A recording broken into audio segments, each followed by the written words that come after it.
What's up, you guys? Sean Ross Sapp here for the Fightful.com podcast, November 23rd edition. We're bringing this to you a day early because of Thanksgiving. And our boy Matt Riddle, live from Vegas. Live from Las Vegas, Nevada. It's a bro giving miracle. That's like a Thanksgiving, but a bro's giving. You got it. What did you think about what our boy Graham Williams put together? Bro Malone? Bro Malone, that was amazing. We need more of it. I think we both agree. We need more of it. Every week we should have Gonna be honest. Kind of made us look like child molesters a little bit. Not worried about that whatsoever. I will embrace that molestation view. It was great. I don't care what people think about me. It was amazing. Yeah, we got to get Graham to do some more of those. Great with him. Randy Cruz hitting me up right now saying Sean Ross Sapp with cursing on podcasts. I think I'd have a field day on there. Hey, Matt and I have never cursed. We rarely curse, and we can. We're allowed to. We don't abuse our privileges. Yes, that's true. That's very true. That's right. So you're in Vegas right now. What are you doing? You out there to hang out with Dana White? Yeah, me and Dana, we went golfing yesterday, hit the links. Then we went to a station casino with the Fertitas. A great little Tuesday. No, I came in. I'm in for town. My wife's from Las Vegas, so we're doing the Thanksgiving thing with her family. And then I fly out Thanksgiving night to fly to London for Progress this weekend. And Who do you face this weekend? Will Ospreay. Holy shit. In London. It's going to be sick. I'm stoked. It's a good time. So, wow. Will Ospreay in London. He won the ROH TV title for a cup of coffee last week. He did. And then Marty Scurll took it within minutes. Just because I feel like Ring of Honor is just trying to get every bit of their English talent to touch that belt, I guess, because they just hired them. So they need to give them some name recognition with the belt. I don't know. It really doesn't make sense to do what they did. But, hey, what do I know? They got a bigger picture. They know what they're doing. They seem like, well, I think those were two really good signings for them because they might lose a lot of their people at the end of the year. Because the way I look at it, Matt, the buzz around NXT isn't there like it used to be. So the WWE is probably going to try to load up. And when you got guys like Adam Cole, Kyle O'Reilly, the Young Bucks with contracts coming up, you got to think that WWE is going to be a player for those guys. You would think so. I mean, they should be, but at the same time, the guys you mentioned, I don't think are going to leave. Like, I don't think a Jay Lethal, Young Bucks, or an Adam Cole would leave because when's the last time you really see them lose in Ring of Honor? Like, they just get put over. They beat all the up-and-coming stars, and they have belts. Did you see the Meltzer driver that the Young Bucks did the other night? I've seen multiple. Oh, yes, the one where Will Ospreay did the Hurricane Rana springboard into the Meltzer. Yeah, it was pretty sweet. Wow. How in the hell? How do you even dream that? I mean, you can dream it. It's putting it in actually, making it actually happen, which doesn't make sense to me. It's not saying I couldn't do it, but it's like not many things could go wrong with that, and it would just be horrible, But they made it look great. Oh yeah, they're good. So obviously something that we hyped that we're going to talk about. Bill Goldberg, Brock Lesnar, Survivor Series. I want to know your thoughts on the situation. When I first watched it, because I didn't watch it, I was wrestling at Beyond against Matt Tremont. But when I heard the news that Bill Goldberg beat Brock Lesnar in like a minute with like 2 spears and a jackhammer, I was a little offended. I'll be honest. I was a little offended. But then when I thought about it, like literally it only took like 2 minutes to think about it. And I was like, you know what? WWE probably made the best move they possibly could. Bill Goldberg can't even work a wrist, a headlock, or anything. So anything over 2 minutes, he's going to mess something up. So minute 26, 2 spears, a jackhammer. He no-sold a double leg takedown into the corner. Sounds like Bill Goldberg. Didn't sell anything, didn't work anything. 2 spears and a jackhammer wins. Crowd the night of myself and Alex Palowski thought it was literally the end of the world. We thought that bombs are going to fly down, nuke us. It was all going to be it. Like, that's finally what sends Putin over the edge. Goldberg beating Brock Lesnar in a minute and a half. Kim Jong-un, that's it. That interview movie, that wasn't it. This Goldberg match was. We were done. Gave it a day. Not so bad. Not so bad. I mean, it did kind of break the internet, broke some Twitter internets, but other than that, it was good. I think the world's still at peace. Yeah. The ratings didn't break, though. The ratings didn't go up that much. I thought that given that situation, maybe it would cause a big spike. It wasn't. They got to 3 million viewers, but that's not a very high benchmark. No, it's not. And this is what the UFC did, and now they're starting to come out of it, but then again, they only have so many stars, but they don't build enough stars. Instead, they just keep bringing people back and reusing old stars, you know? And WWE has a horrible time. I remember last year's Royal Rumble, who won? Triple H. The guy put now then against Triple H, but he literally put the belt on him and is like well past his prime, and then headlined WrestleMania. That's, to me, as like an up and comer and to other up and comers, that's reckless. That is a reckless move. No, that's another thing we got to talk about. The next night, Brock Lesnar came out, or Bill Goldberg came out, put himself in the Royal Rumble. So now you got a situation where if you're talking about crowd pop, your probably two best options to win the Royal Rumble are a 46-year-old Chris Jericho and a 50-year-old Brock Lesnar. Doesn't, as you said, I think reckless is the perfect word. Like, now, could you imagine? It's not past them to put the title on a part-timer. They did it with Brock. They did it with Triple H. They did it with The Rock. What they don't realize, and this is what the Royal Rumble used to do for everybody back in the day. It was that opportunity. It's the Royal Rumble. Anything can happen. You don't have to get pinned. You don't have to get submitted. It's over the top rope. Anybody can win at any second, you know? And it gave the guys that never got the opportunities before for the world title the opportunities. Now it's like, what, Bill Goldberg gets it? He's had plenty of opportunities. All these other guys have plenty of opportunities. It's time for, like, this is when, like, Dolph Ziggler wins the Royal Rumble. And you're like, holy shit, what? Or Sami Zayn wins the Royal Rumble. That will get the reaction they need, and it'll get the fans in the seats that they need and the views they need. But instead, they're going to keep trying to reuse, and recycle, and they're going to kill their product if they continue to do it. My question is, who's going to be the guy that comes back in 10, 15 years, like what they're doing now, and beats the shit out of the talent? Because nobody's going to care about the guys when they come back. They'll care about Cena if he comes back in 10 years.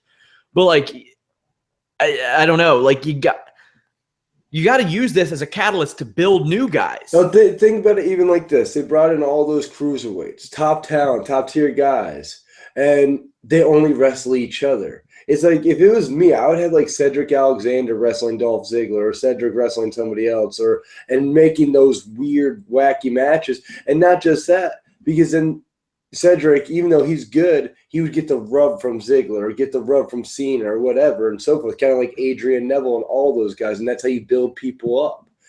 And right now, Ring of Honor isn't building anybody up. WWE isn't building anybody up. I'll be honest, there's probably only one place in the world that's building people up, and it's the Indies, like WWN and Flow Slam and stuff. Because, I don't know, about a year ago, barely anybody knew who I was. And now I'm flying to London. I'm flying all over the world. PWG again, December 16th.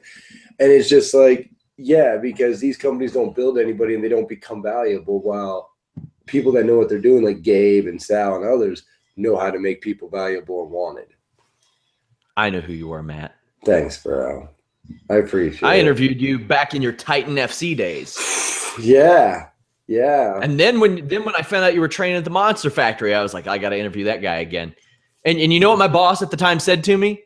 What's that? He's like, really? You want to interview him? Is he wrestling? I'm like, yeah, he's wrestling, damn it.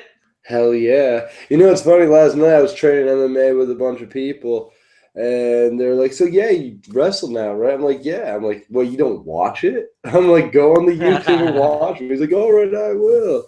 So, you know, I feel like a lot of people know I'm wrestling from the MMA world, but they haven't watched yet. I feel if they watch it, they're going to really like what they see, because it's not normal pro wrestling. But you never know. Yeah. Well, I mean, you had that MMA fighting article that Chuck Mendenhall, a great writer, did on you. And, of course, you're here. You're becoming one of the bigger names on the indie circuit. Plus, there's a lot of your matches that are available for free That's what makes you money. And when people can YouTube you and watch like 2 Chris Hero matches and like a David Starr match, like a bunch of matches with high level guys on the indies, it's like, how are you not gonna like that, you know? We'll pause the wrestling MMA talk for a news break. This story just comes across my timeline because we're not just about pro wrestling and MMA. A 20-year-old Florida man stabbed his father in the neck for trying to circumcise him, Matt. And that's why, you know, people are like, do you want a WWE contract and move to Florida? And I'm like, no, I'm not really. There's nothing against the E, but I'm really not trying to move down to Florida. Like, I know TJP just moved down there. And it's like, yo, bro, there are people trying to force circumcision down there. Be careful. I have to call them now. That's so reckless. I can't believe that went across your news feed. That is reckless. Yeah. Son stabs dad in neck for trying to forcefully circumcise him. They're justified, yeah? Yeah, oh yeah, definitely. Somebody tries to cut your foreskin off, you can definitely stab somebody, for sure. Especially when it's, 20 years too late to be doing such a thing. Yeah. Yeah, that's unique. What's with the procrastination on the because I thought it was like probably like a 9-year-old that just grabbed the knife and stabbed their dad like we're trying to be weird. But a 20-year-old doing it to their dad, that's really weird. That's a really weird relationship they have with one another. It says the man's father was asleep on the sofa in his bedroom when Fultz, armed with a knife, entered and stabbed his father in the neck. Police said Fultz then dropped the knife and left. Fultz told police that he was angry at his father because he wanted to cut the foreskin on Fultz's penis, and Fultz was scared it would hurt. You think? But did he cut the foreskin? It doesn't appear so. It says, Fultz, hold on, wait. Fultz jumped the gun. Unless somebody cuts your dick, you can't stab them. Like, just because they might cut your dick, that's not a good enough reason to stab somebody. Fultz said his father didn't listen to him and didn't want to take him to a urologist, so Fultz stabbed him because he was angry. Fultz has been diagnosed as a schizophrenic, bipolar, and autistic. Maybe you shouldn't tell your schizophrenic, bipolar, autistic son you're going to cut his penis. You probably shouldn't. Probably shouldn't. Is he alive or did he die? He's alive. Well, that's good. Yeah. Yeah. Florida, man. Florida. They can't vote and they don't do timely circumcisions. You know, it's Florida in a nutshell. There's other things. Nutshell. It's Florida. Pro wrestling, Disneyland. So Conor McGregor, WWE, they've this relationship that has kind of Triple H was at UFC 205. Now keep in mind, when I've had arguments this week about people saying, well, Sean, you say that the Goldberg Lesnar thing wasn't realistic, but you say yada, yada, yada. The reason I always said that because Vince McMahon and Triple H would always publicly shit on finishes like that. They would say, well, we don't like our matches to go 5 seconds. But their Triple H was at UFC 205, and you had to know there was one reason he was at UFC 205. He was not there to watch the Miesha Tate Raquel Pennington fight. No. He was there to watch Conor McGregor, and they want to do business with McGregor. Do you think they do business? You know, the thing is, Conor McGregor's a draw. The guy's money. You can't, like, in this business and in business, period, you can't argue with money. He makes money. If he shows up to a building to fight or square up, even if it was just to like have him and Floyd Mayweather square off in a ring and face off, the crowd, people would show up to see it. You know, so I think the WWE is definitely interested for sure. I think Conor's interested because why wouldn't he? I know his managers, agents said they would be willing to talk for sure because money's money. But at the same time, now Conor is a superstar, so he's going to be treated a certain way, you know, regardless, and depending on what capacity they use him at. He'll never be a normal WWE superstar in the sense he'll never work Monday Night Raws. He'll never do that. He'll be like a WrestleMania guy, a one-time guy. So I think they could work out a relationship in that sense. I'll never see Conor McGregor working SmackDown or Raw on a weekly basis. So I never see that ever happening, nor does he need to. You know, because he's a star. But at the same time, I see a future with the WWE and Conor McGregor, just like I see a future with Ronda Rousey and the other 4 horsewomen in the WWE.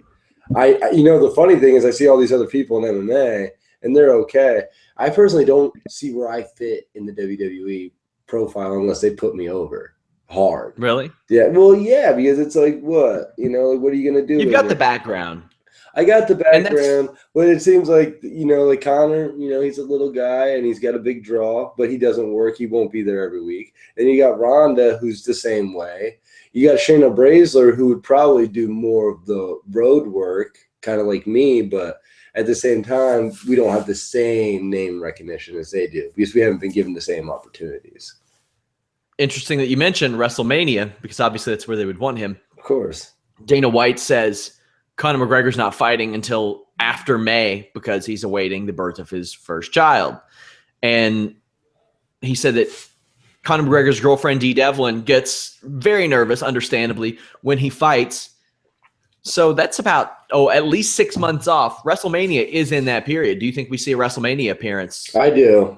It would be stupid not to because that's free money for Conor McGregor. Now they'll negotiate, but I don't see how him walking out and cutting a promo. The only thing is he's a foul-mouthed little man, Yeah. But at the same time, I think the WWE knows what they're getting into, and they know he won't be a weekly product, so they can kind of tease that, And maybe they tell him to, PG it up. We'll see. But yeah, I see Conor McGregor. I see Ronda Rousey. I see them all squaring up at WrestleMania for some reason. Shaq's going to be there. I think they're going big for WrestleMania this year. I don't know how it'll play off, but WrestleMania every year makes money. So I feel like you hit the mute button. I can't hear you.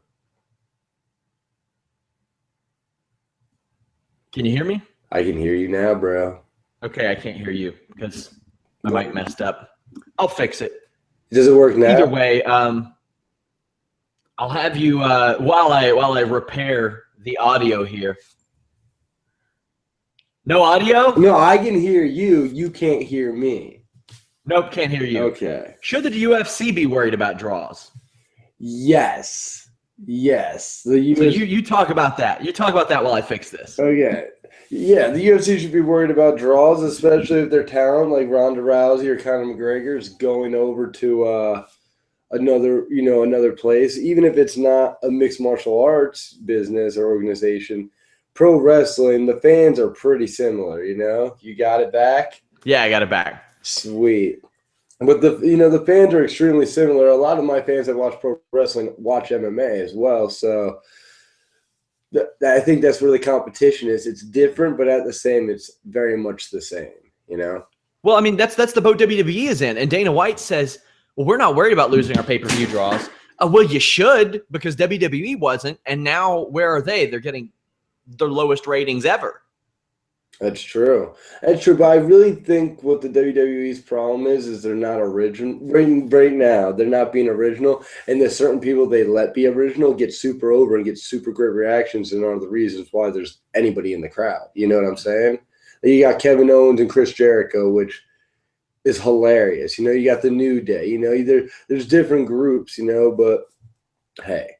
Everybody has the story they want to tell. I'm just giving my point of view. I think they could be doing a lot of things differently, especially the view they're trying to go on. They want a realistic view. They're bringing in guys like Conor McGregor and et cetera. I think, if you're trying to do that, you might want to change the promos up. You might want to start changing the product a little bit. That's what I was saying. My thing was like a lot of people were saying, well, the Goldberg Brock Lesnar thing's unpredictable. And I'm like, hey, I'm all for unpredictable.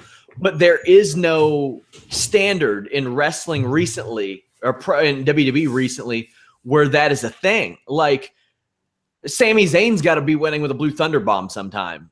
If you're talking about unpredictable, you got to have people like have stoppage wins or something that you don't see coming. That's exactly what you don't see. Like the other day I wrestled Chris Dickinson. The finish of the match was I hit him with a flying knee, a forearm. I went to cover him. He kicked out. I ground and pounded him until he was unconscious and then cradled him for real and pinned him. Hey, that's and you're telling me like Braun Strowman like does his reverse choke slam on somebody and he kicks out and Braun Strowman gives him the face and then beats the fuck out of him and pins him. The crowd's not going to be like, oh my god, that was violent. Of course. Did you see that ass? Did you see that ass kicking he gave Sami Zayn on Raw? I saw bits and pieces. He's just been whooping everybody's ass, though. He's over now too. People like him. Well, I'll be honest. We talked about it a couple weeks ago. Dude's making it look good. He's messing people up, and it looks really good. And even his not bad on the mic either. Yeah, and even his spot with James Ellsworth at Survivor Series, how James held his ankle and he couldn't get in, and then he caught him, and it was just like that. Even worked. Like it all works. Like I like his character. I wish they didn't have him squash people as much as they do. I wish he sold a little more and did that. But at the same time, like they did the same thing with Brock Lesnar, and Brock Lesnar got speared twice and jackhammered. So I guess it doesn't really matter how they build you up because they can break you down in a second. So, yeah, and then one of the things about Braun Strowman is they've not made him look weak yet. They've had him in some comedy segments, but they've never made him look bad. They've never made him look ridiculous. They've never made him look like you shouldn't be terrified of him. Yeah, no, exactly. Like when he first came in, he was completely unstoppable, and then for a second, they were about to shit on him. I felt like he was starting to like sell a lot more, and he was getting beat up a little bit, and then it came right back up now, so it's good. But yeah, they do. I remember they did that with Ryback. Ryback when he originally first came back, like a while ago, he first came back, and the crowds were like, "Feed me more," going crazy, and then he like joined like the Authority, and then got away from the Authority because it was just a horrible mix, and then he went from like no selling and being the super beast to being just a normal guy on the roster after he got the IC title. Yeah, tagging with Curtis Axel. Ugh. I saw a trailer for An Officer and a Gentleman with Matt Riddle from High Spots. Yes, pretty hilarious stuff. I mean, I recommend it. If you have some spare time, you should definitely check it out. Officer and a Gentleman, and with me, it's good. It's really good time. I love the trailer. The trailer is up on Fightful.com. We'll post it again, by the way, guys. Are you finding I mean, that's an opportunity you don't really have in MMA, where it's like, okay, you can just, people will pay to watch a video of you just bullshitting for a little while. Yeah, that's the cool thing about pro wrestling. I think the reason there's opportunities like this in pro wrestling, not MMA, is MMA. You see what you get. It's real. It's clean as cut. It's as real as it gets. Whatever. Pro wrestling, you don't know. You don't know if it's a show. You don't know if it's my character. You don't know if it's me. So the show is a character. These interviews, some of the interviews, promos are a character, and then sometimes shoot interviews are real. Like I did one with Rob Naylor for High Spots. I did one with the Officer and Gentleman. I did a 30-30 with them just this past weekend at PWX in North Carolina. So it's just, I think there's just, people are interesting enough. And then when somebody has different lifestyles, like I fought in the UFC, now I'm a professional wrestler, I'm a dad, this and the other thing. There's a lot of variables, and there's a lot of ways for me to connect with each fan. And for some reason, MMA, they don't do this, probably because it's like clean cut, like, yeah, he's a father of 3, blah, blah, blah, blah, blah, blah, blah. Or most people don't even know I have kids. And when they find out I've been married for like 5 years and I have 3 kids and I'm like a grown up, even though I like act the way I do and stuff, it like blows their mind, But I think because pro wrestling, I give you the show and then you get to know me, rather than MMA, you get to know me and then you kind of figure it out from there, Yeah, people only know what they see on screen. So unless you're like Kevin Owens and you're like, I have a wife, I have a kid, they won't know. I can't count how many wrestlers I've seen and they'll post Instagram pictures of their brother and sister. And I'm like, wait, every pro wrestler in the world isn't an only child? Well, not every wrestler, not every kid of a wrestler gets into the business. So that is a little, it's way different.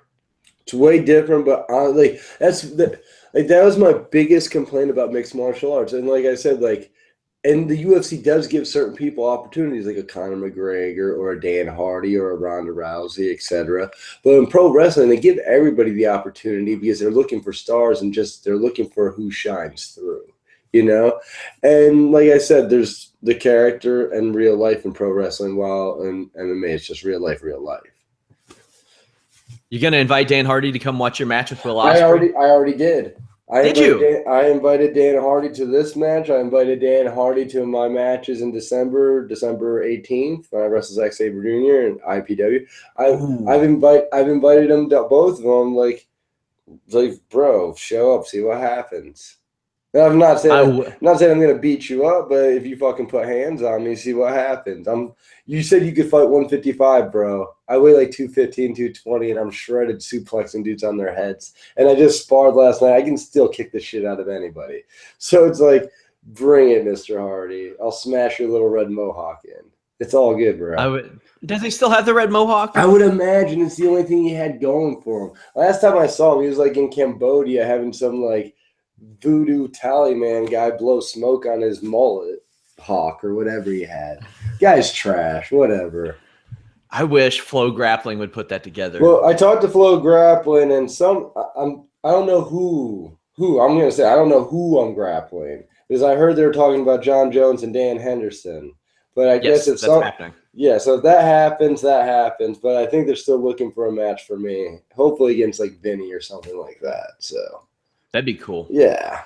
And I know they're doing Miesha Tate is facing Jessica Ayyat Submission Underground. Like, these grappling matches, I think, are fantastic for.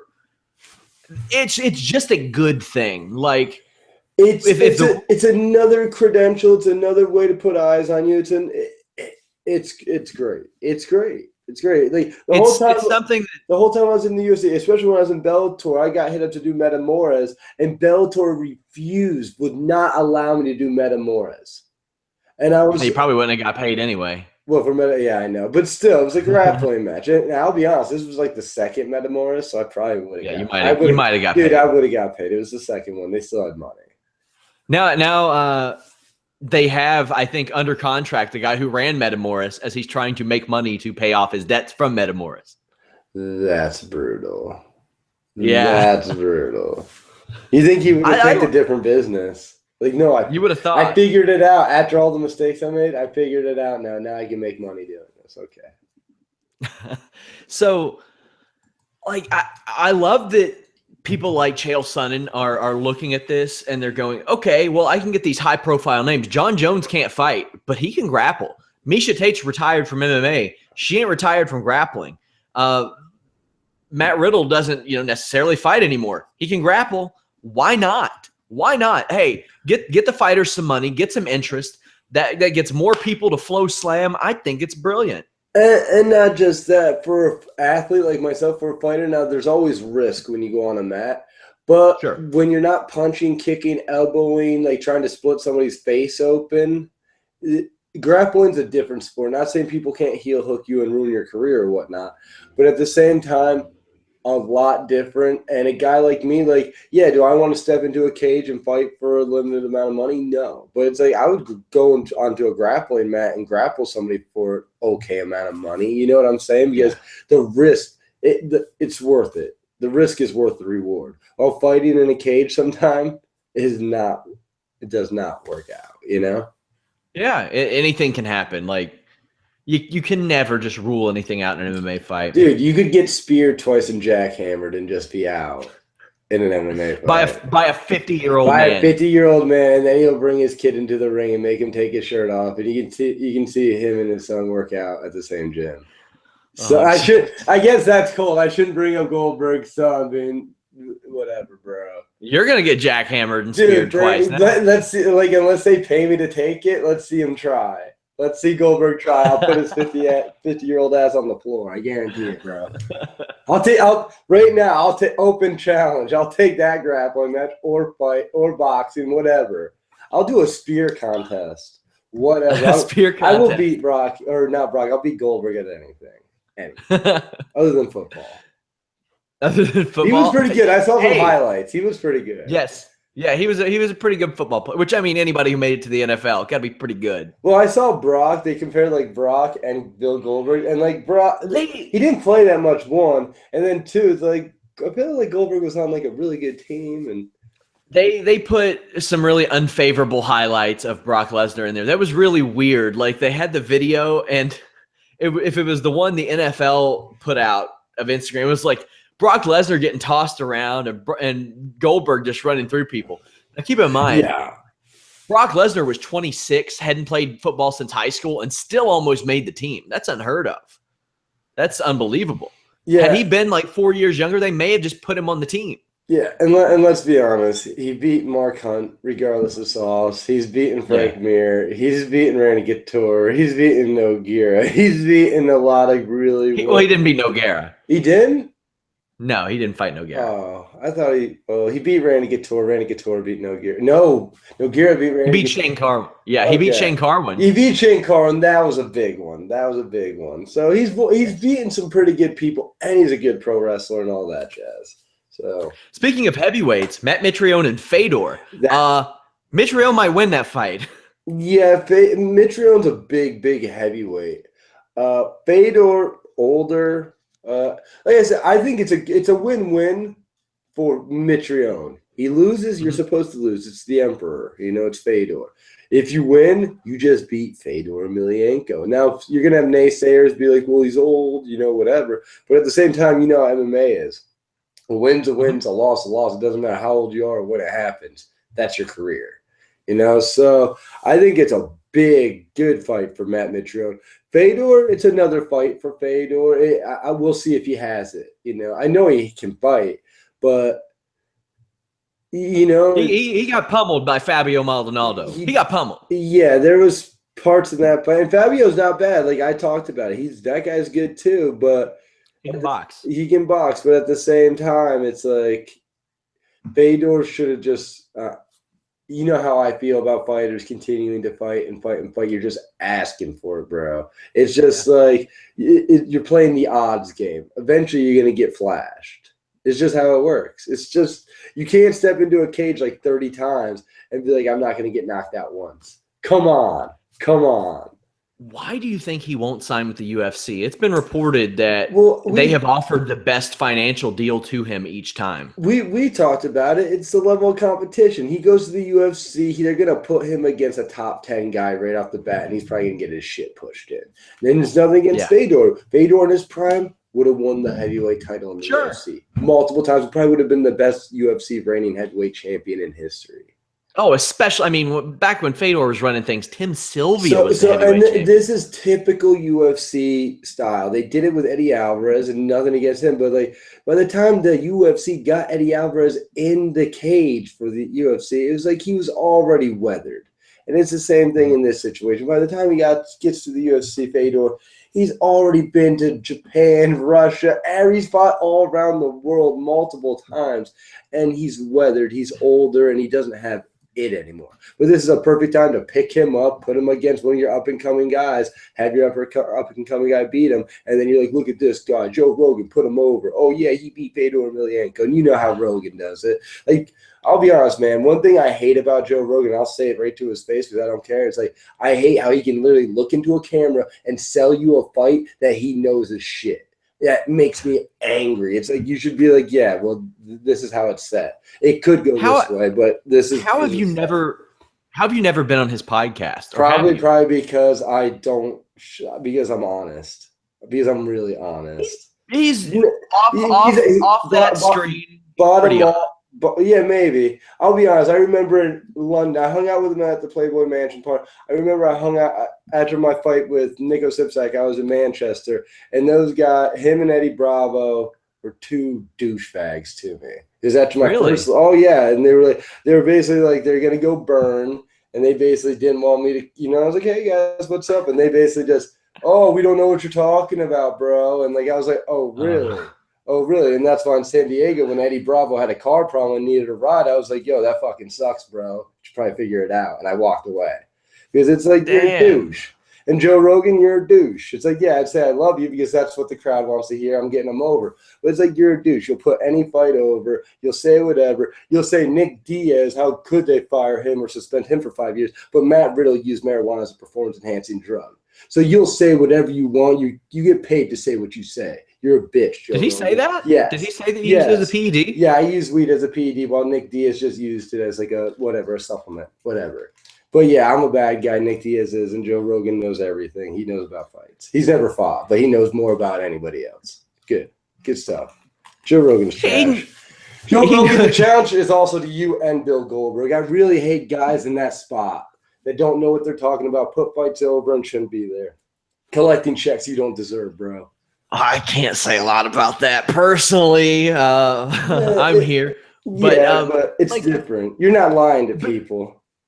Well, I mean, if I had to, I might.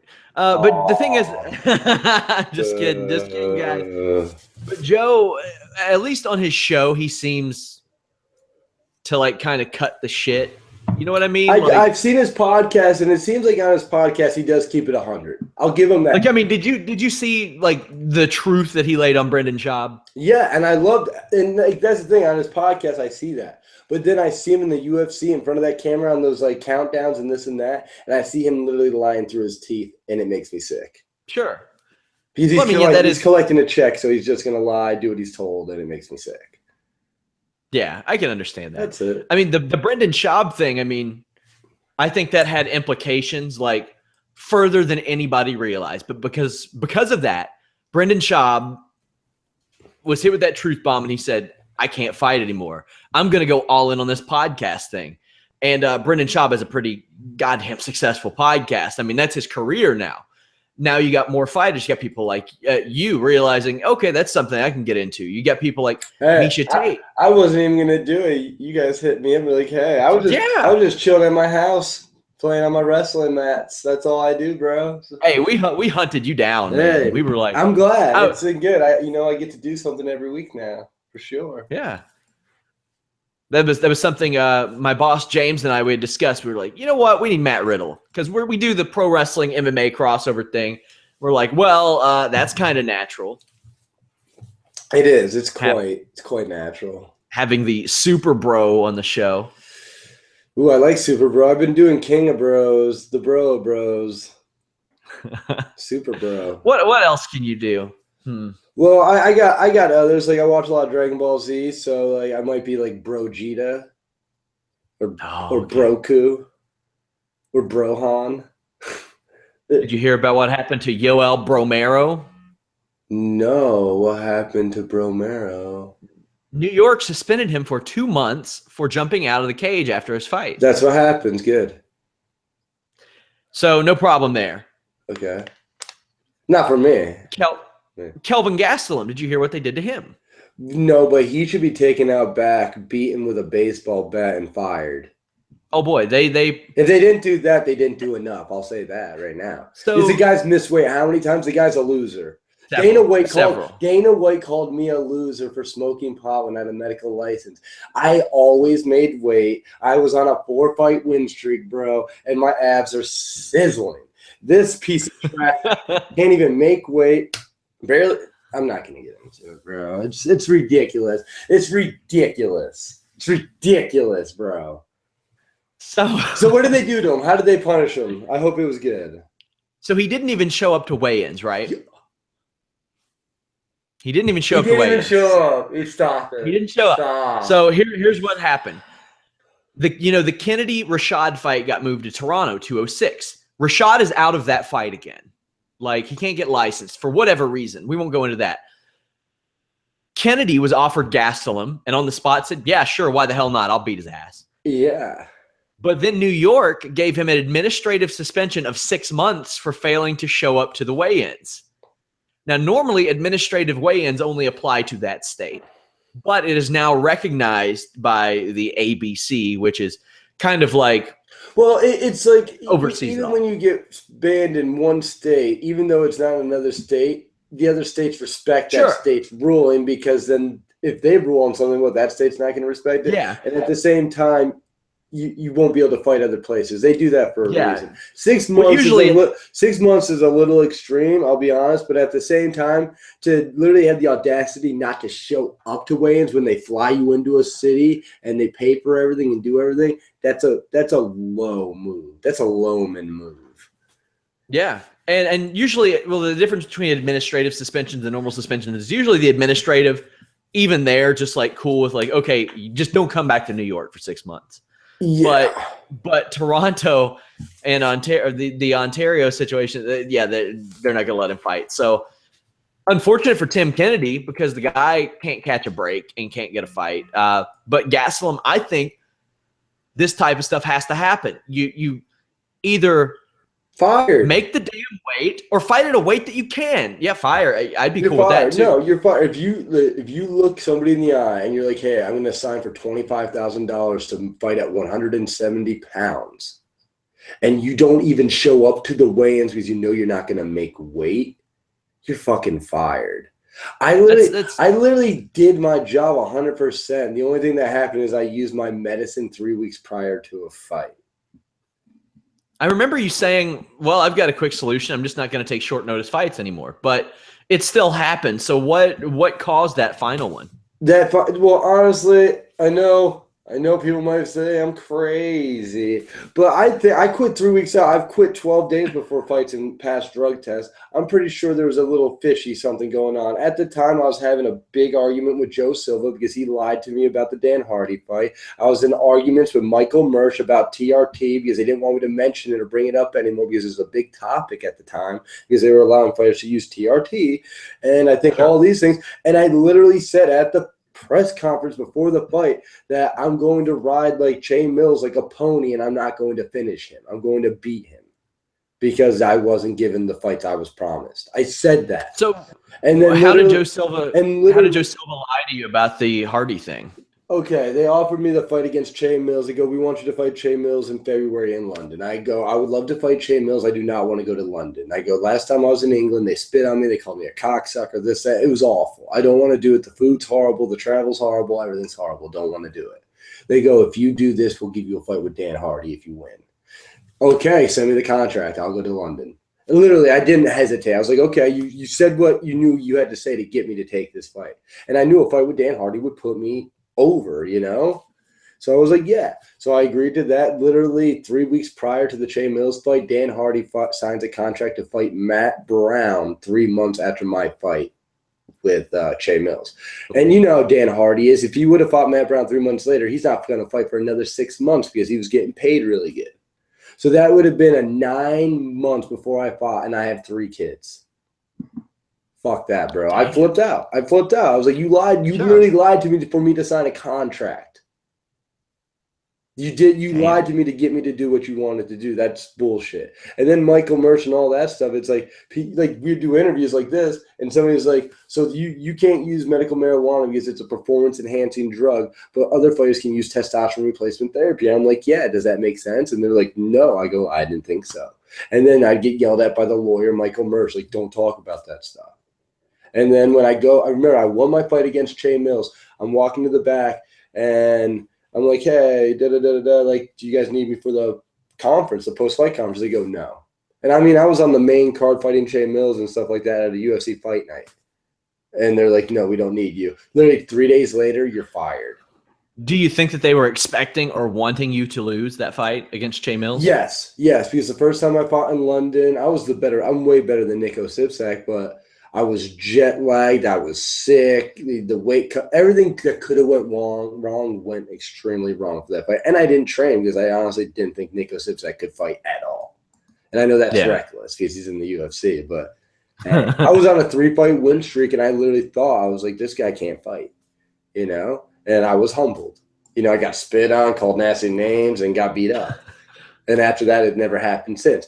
But, yeah, I think they thought I was going to lose, and they thought they were probably going to be able to promote Chain Mills because Chain Mills was the favorite to win that fight. But yeah, I remember that. I just beat his ass. He was a highly talented prospect. He was a good striker, too. He was a very good striker, but then, yeah. But like I said, MMA, anything can happen. Chain Mills was ranked top 10 in the world at one point, and now he's not even talked about. I don't even know if he's still fighting. He's not. Because after he lost to me, he fought a couple times and had bad luck. No, he fought a couple weeks ago and he lost. Yeah, you know. And that's the thing is they put him on a pedestal. He fought Roy McDonald. He fought me. He fought a couple other guys. And then he got fired. And then it's like, and then you just fought. You're going to fight the best of the best after you leave the UFC. That's how it works. And I remember he beat Ludwig. Like Ludwig's knee got hurt. Yeah, Ludwig's knee imploded, and he knocked out Chris Cope, which no disrespect to Chris Cope, but let's be honest. Woo! And he lost to Cathal Pendred. Ooh.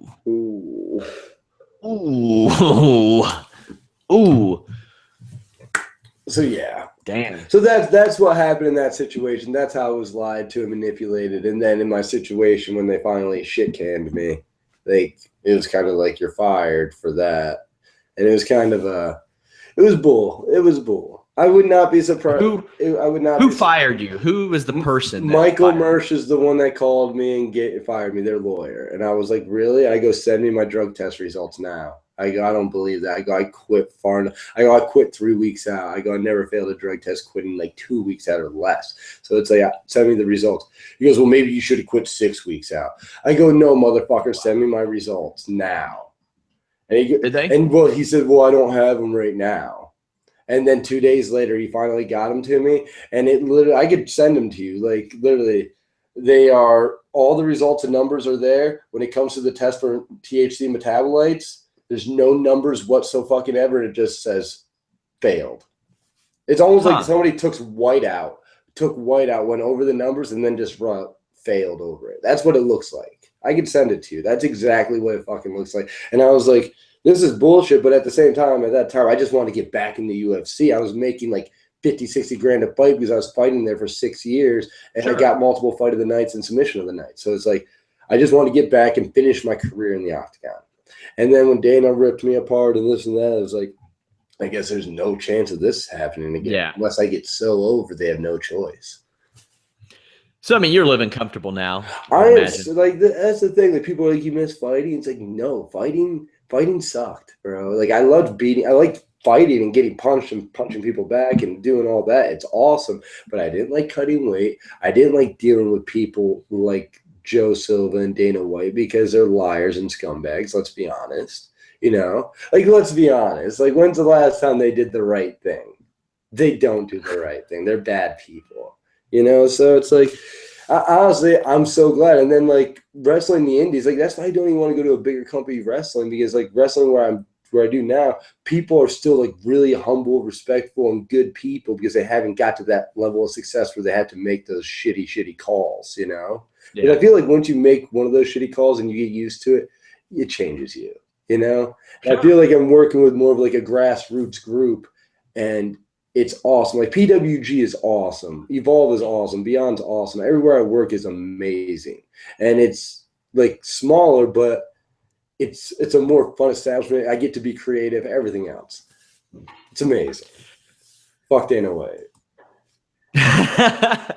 Trash, you would say? The guy's bona fide trash. He's hag. So let me know what you think about this situation. Yeah. Lyoto Machida suspended for 18 months. Now, this is a very, very unique one. Why? Lyoto Machida was set to fight Dan Henderson earlier this year. He did not fail a test. He was disclosing information to the commission or USADA or whoever, and he looked down at this list of banned substances, and he's like, oh, shit, I've taken with something that has this in it recently. I just want to let you all know this happened. They tested him, wasn't in his system. But because he admitted the use, he got 18-month suspension. 18 months. Now, does he have a lawyer looking at that? I'm sure he does. Because that's really reckless, unfair. To say you think your supplement had something in it, get tested for it, oh, it didn't. Okay. Well, you're still going to get wait, what? No, I admitted. That happened to Mirko Krokop. He admitted to using HGH, didn't fail a test, then got suspended. But if you admit use, then you get suspended. So you're better off just pulling the Anderson Silva, Jon Jones, and being like, I can't get a boner anymore. I needed to take a pill. Why wouldn't you? Why wouldn't you? I can't do it because everybody knows I'm just so virile that there's no way I was going to say. They just look at my hair. You can just tell this guy has a boner all the time. So, but those guys, you can tell they need it. So, for sure. Because he's the world champion, just head kicking everybody unconscious. He probably has a hard time. Then again, he does do a lot of cocaine. So, well, do you think he still does? I don't think he does. Do you think he still does? I don't know, bro. I think the one-day rehab probably cleaned him up. You're right. And he's still fighting, right? Cocaine is out of your system in 3 days, bro. To fail a drug test for cocaine is reckless. Well, it's the same with HGH, man. If you fail a test for HGH and you know it's coming, oh boy, are you a moron. I mean, I wouldn't know, but I would imagine. Well, I'm sure you've heard. Oh, I've heard. Have you ever trained with anybody that, and you don't have to name names, that you're like, motherfuckers on the juice? Yeah, I know people that tell me they're on the juice, and I'm like, God damn it, you're so strong and don't get tired because you're on the juice. But the thing with everybody that does stuff, well, and their fucking heart will explode at 45. Well, and the thing that I've noticed with all those guys is, yeah, you're stronger, faster right now. The second they're off it, they're not. They are extremely slower, weaker, and I don't even think it's necessarily a physical thing because they still look the same, and I bet they still have the same strength. It's up here. They don't have, like, I feel like from what I've heard, when you use steroids or HGH or anything, it really like it doesn't change you per se, but it really like makes you feel good. Like, yeah, like I can fuck anything up. Yeah, you know, that's what I've been told. So it's like, now, Grant, I feel like that all the time. So I was like, why would I want to do that? I feel crazy. You do a podcast on wrestling mats while you're stretching out. So, I mean, I would say so. Right? See, I can't stretch out here. It's like a wooden floor. I did bring this globe into the room, though. So. I have one, too. I have one up in the corner of my office. Yeah. This one's really fancy. I think they got it at like an antique store or something. When we moved into this house, it's like this house is 140 years old. We find shit from like the early 1900s here all the time, like doctor's bags with blood slides. Yeah. One of the owners like 40 years ago had left this globe in here. And we opened it up, and I don't drink. I've never drank. That's scotch in it, right? It was Jim Beam. It was like 40-year-old Jim Beam that was already aged 100 months. And I was like, damn. So I'm selling the hell out of that. You really should, bro. I remember I did the same thing when I moved into the house I live in. It was my grandparents' house. So they had a bunch of stuff, and I went downstairs and I opened up this globe, and dude, they had a whole like set in there with tumblers and everything. I was like, oh hey. I got drunk. I drank it right away. I've never drank before. No, I'm pretty clean cut. Yeah, it's not worth it, bro. Stick to the podcast. Hey, there you go. Somebody actually asked the other day if we are ever going to get high on the air and do a podcast. Clever guys, clever guys. You know, guys, the thing is, I'm not going to say I don't smoke because that would be a bold-faced lie, but I really, even though people know I do and stuff, I don't like to smoke in front of people. It sounds like a good way to never get a job again. You know what I'm saying? I'm not Snoop Dogg. I mean, he can get into the WWE Hall of Fame and have a strain of marijuana and do films and videos of him smoking. He posted a video of him that night smoking weed when he got inducted. Stop it. Just stop it. And then Canyon Seaman literally telling me, well, when we Google your name, a picture of you holding a huge bag of pot comes up, so we don't know if we can hire you. And I'm like, Snoop Dogg's in the Hall of Fame. And Drew Gulak's like, Snoop Dogg's in the Hall of Fame, Canyon. Are you serious? And he doesn't. Mike Tyson's in the Hall of Fame. He was convicted of rape. Dude. Scott Hall shot a guy. Like, it doesn't matter. You know, but you see, I feel like time washes your hands of a lot of things in pro wrestling. Yeah. Like, I already saw a video of Hawk blowing coke at the Great American Bash with Lex Luger, Sting, and everything. And, like, those guys are still in the Hall of Fame and everything. It's cool, and nobody's, like, talking about taking their shit away, you know? But it's like, I literally saw a video of them blowing coke. Like, that's reckless. You know, I have a picture in High Times, not even smoking, just holding a bag of weed, which is legal in over 14 states.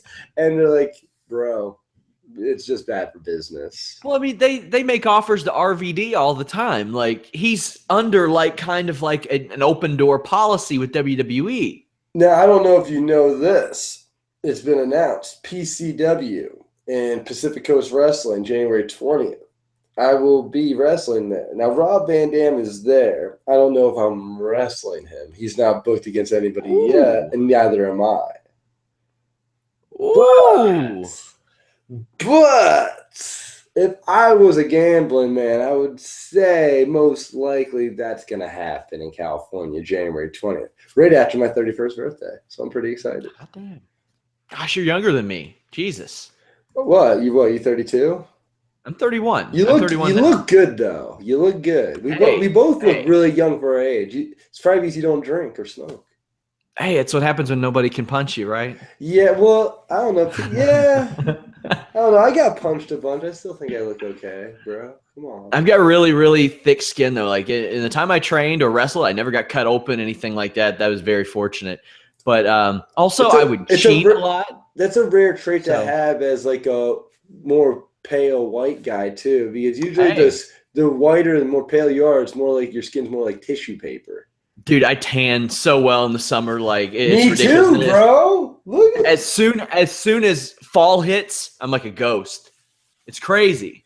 It's crazy. I go outside quite a bit.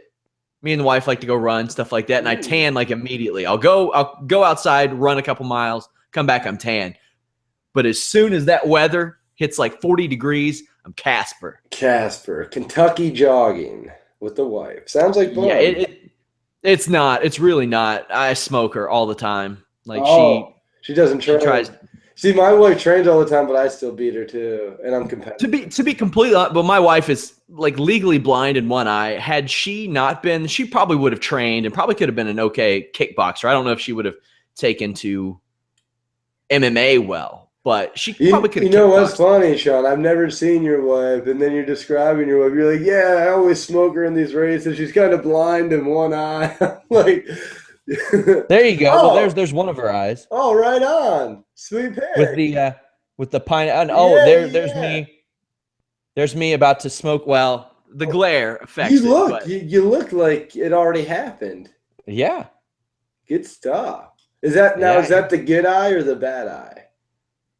Let me see. Okay. On hers. You have two good. That's her good eye. That's her good eye. That's probably why it looks so good. Yeah. Oh, I have no problem smoking my wife, a female who was blind in one eye. Absolutely not. Well, when I go back and I train with my team, which I do rarely, I'm going there this Saturday, I will pick the weakest opponent and absolutely obliterate them. Of course. I've pedigreed 15-year-olds before.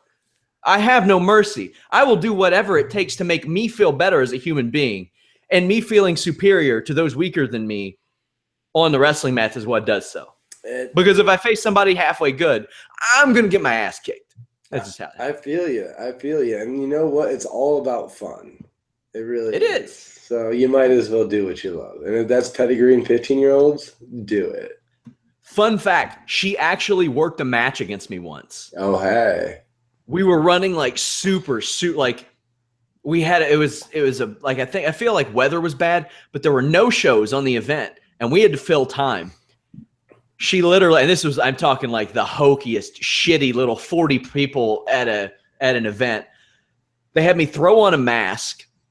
She painted her damn face up like the Ultimate Warrior, bought shoestrings from the goddamn dollar store, and came out there as the Ultimate Kara and beat my ass. She Goldberg Lesnar'd me. Stop. I swear. She was the most over person on the show, which shows you the quality of that show. Yeah, well, but like we've seen before, wrestling fans sometimes less is more. Sometimes two spears in the jet. But like we said, even in that match, that was the best option for them to go. Like if they would have had like a 10-minute match, there would have been boos. There would have been botches. I'll be honest, I cut a promo that night because I had to do double duty because there were like maybe 10 people. 10 people came to wrestle. I cut a promo that night in front of those fans about how they didn't have any teeth, and then I would meet some of the people after the show. They didn't have teeth. Nah, they really didn't. You know what my favorite line to use? I don't know if you'll be cutting a promo again with people with no teeth, but I like to say, and I don't really know. I will be. I don't really know what this line means, but it kills me. I die laughing every time, and it makes people mad. And I say, wow, I've seen more teeth in an apple. And I don't know if it's because like maybe people when like they have loose teeth they bite an apple to take their tooth out, so it's like you've seen more teeth in an apple and it's usually one at a time if ever. So I think maybe that's the line, but for some reason cracks me up. It's like I've seen more teeth in an apple, bro, and they're like, oh, it's great. We had a hillbilly that tried to run in the ring.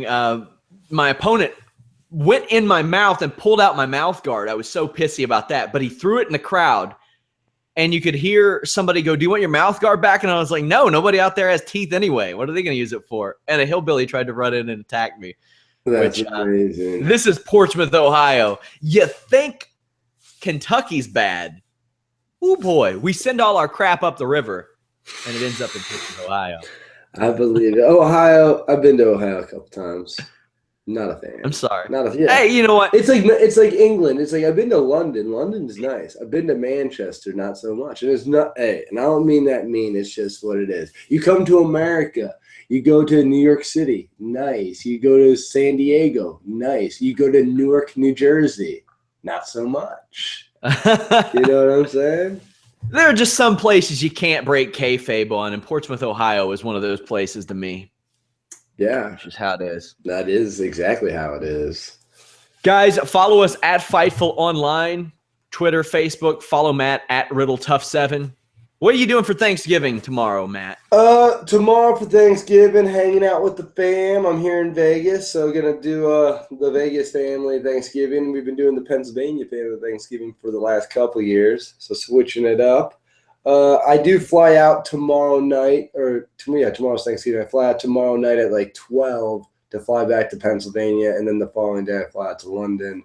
Then I'm back to go to China, and then I go to China till December 9th. And then I'm back, and then I wrestle in New York City and Boston for Evolve and Beyond, and then I wrestle in PWG the following weekend. So good stuff. So how long you in China? I will be in a swanky 5-star hotel the next time we do a podcast, and I will be in Beijing. Do they have internet? Like, are you allowed to do that? The people we're working with, because I know they do have not limited internet. They have internet, but it's limited in the sense of access to certain things. I think they have like certain firewalls or whatever. But because we're American and we're doing business over there and stuff like that, I think they, from what I've been told, they give us cool internet stuff. And I'll tell them like I do a podcast. I'm pretty sure I can do Google Hangouts anywhere as long as I have Wi-Fi. Yeah. So I think we'll be good. But next week, cool. Riddle, Beijing, China, bro. Nice. Brojing. Digging holes. This is what we're doing. Okay, dude, next week's video poster for the show is what's that movie with Chris Tucker and Jackie Chan? Rush Hour. We're picking one of the covers of Rush Hour, and we're doing it. It's going to be great. Guys, I will be back tonight at I think 8 p.m. Eastern. You can't get enough. I can't. I've got shows all the damn time, man. But Showdown Joe will be with us.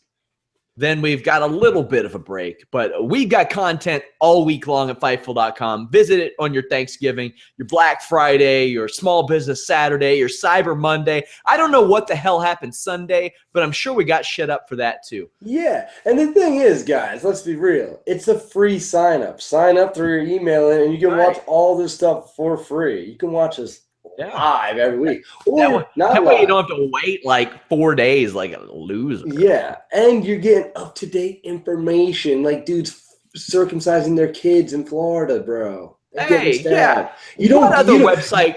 You don't get that at the MMA Hour or the Junkie or Sure Dog. They don't have that kind of stories. Where else are you going to go to get interviews from CM Punk, Cyborg, Daniel Cormier, Booker T, Muhammad Hassan? I'm the only guy that's interviewed Muhammad Hassan in like 10 years. Then podcasts from Showdown Joe, Matt Riddle, and then information about people getting stabbed over 20-year-old circumcision. Nowhere else on the internet. Maybe Reddit. I'll tell you this. You can't even get this kind of formal news on CNN or anywhere else. Like, we are giving we're giving you real news. You want real news? Fightful.com. That's all I got to say, guys. Until next time, we're out.